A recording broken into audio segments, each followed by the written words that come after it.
What's up guys, today I'm going to be going over why I just never use Well of Radiance anymore on Warlock. If you're a fellow Warlock main, in the past you might have felt like you're just there to drop a well in team fights, and that was basically it.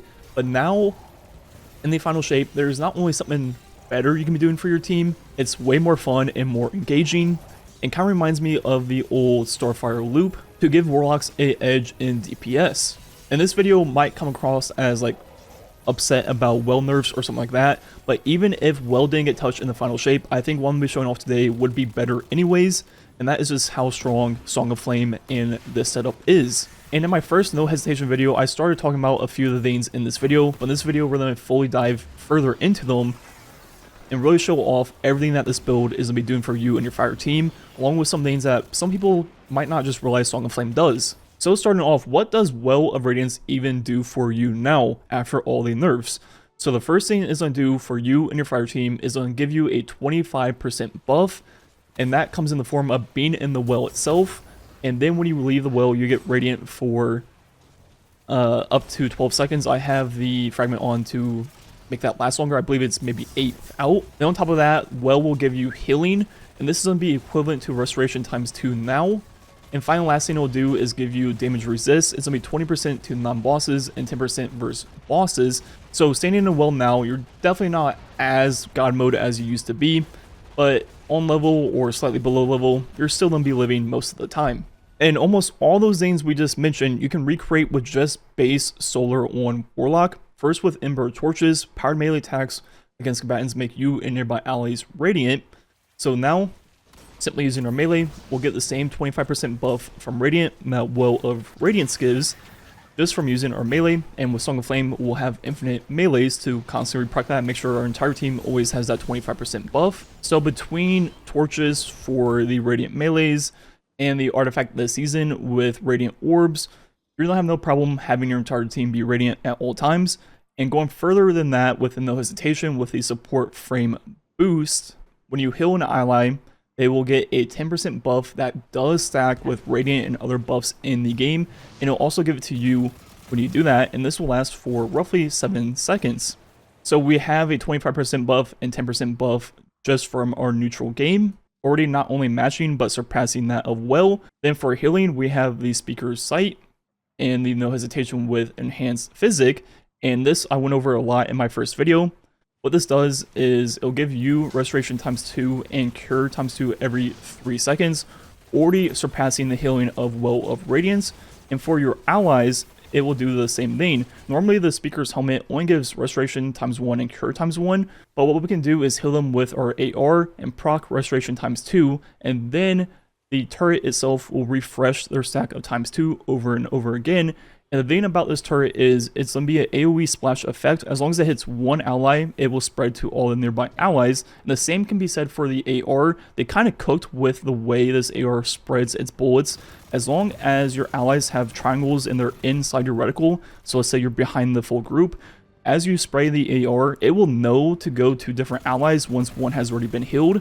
And it kind of popped off with the way it works. As long as you're just shooting at your entire team, they will all get the buff. And the final thing that we said Well of Radiance does is the damage resist, which Song of Flame also applies. So we can drop our turret, get Restoration times 2 and Cure. And now with Song of Flame, to the user, the DR is incredibly high. I'm not sure what the number is, but I'm just simply not taking damage. So if anyone knows what the actual resist values are for you and your allies, please let me know. It seems to be a lot higher than the Well. So recapping, Well gives you a 25% buff, equivalent Restoration times 2 and 10% DR to bosses, while with this setup we get Restoration times 2, Cure times 2 for ourselves, and Cure times 1 for our allies.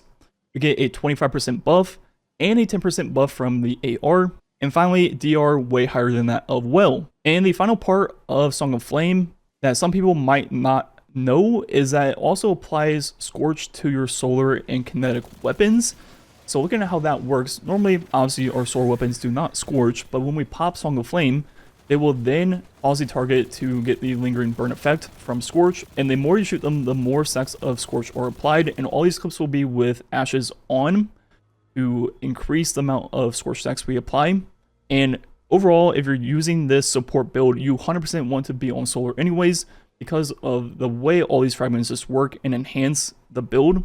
Even though you can use Song of Flame and some of the things on Prismatic, you definitely want Benevolence to get all of your buddies back, or just to make it so only melee hits make your entire team Radiant compared to needing final blows on Prismatic.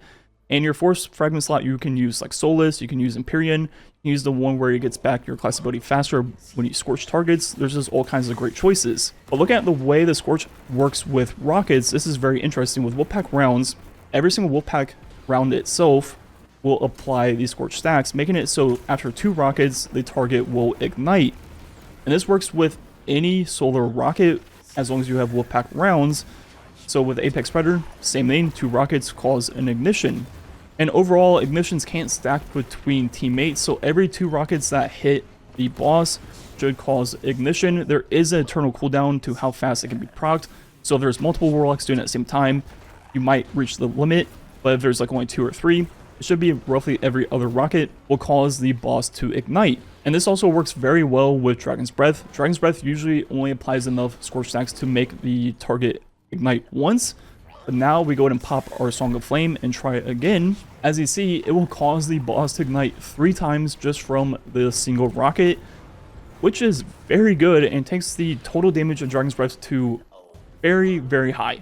Another weapon that has a weird interaction is 1000 Voices. With Ashes, without Song of Flame, it already causes enough stacks to ignite, and with Song of Flame, it actually makes the ignition number go down. I'm not sure exactly what's going on there, but at the 3rd ignition, the number went up, so yeah, I'm not quite sure what is going on here. It has a weird interaction with 1k. Most of the damage of 1k happens in such a tight window that it can't exceed the single ignition per shot, so maybe not the best combination. This also says it works with kinetic weapons. I tried it with Microcosm. It doesn't really apply the stacks fast enough to really do much, and with Wither Horde, something I thought could be a really cool combo with a Apex Predator, it just didn't seem to work at all. I'm not sure if that's a bug or intended.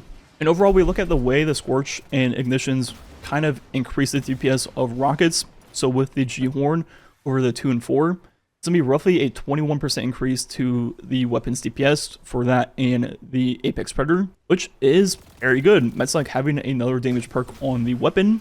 And overall, looking at how this full combo can work and what you should be doing for your entire team, I usually shoot my entire team with the AR before like the boss becomes vulnerable and drop the healing turret.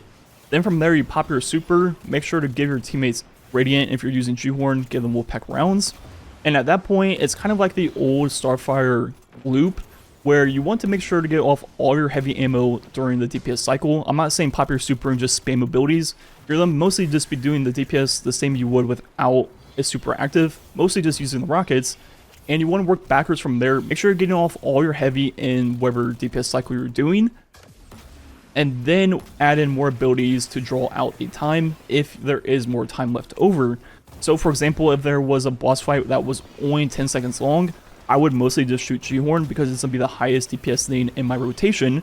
But if there was a boss fight that was 25 seconds long, I would start adding in the grenades and the melees between reloads, like the old Starfire, to increase my total damage and spread out my G-Horn ammo.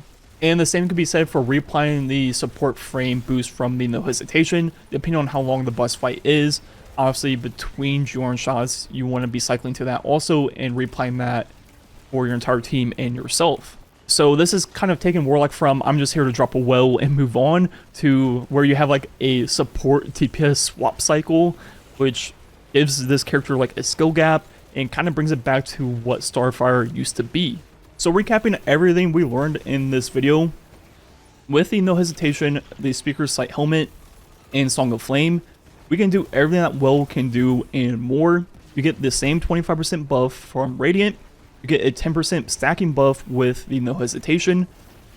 Between No Hesitation and the helmet, you give everyone restoration ×2 and cure once every 3 seconds. And with Song of Flame, you get DR for you and your allies. And finally, it also benefits yourself, increasing your solar weapon DPS roughly by 20-ish%. And it'll greatly increase your total damage output by adding in the abilities between shots, kind of like the old Starfire loop. So overall, Song of Flame in this build is definitely the real deal. I'll link my version of it down below, and that will be like my general play 1. Then if I get to boss fight, I just swap over to obviously solar weapon surges and time dilation.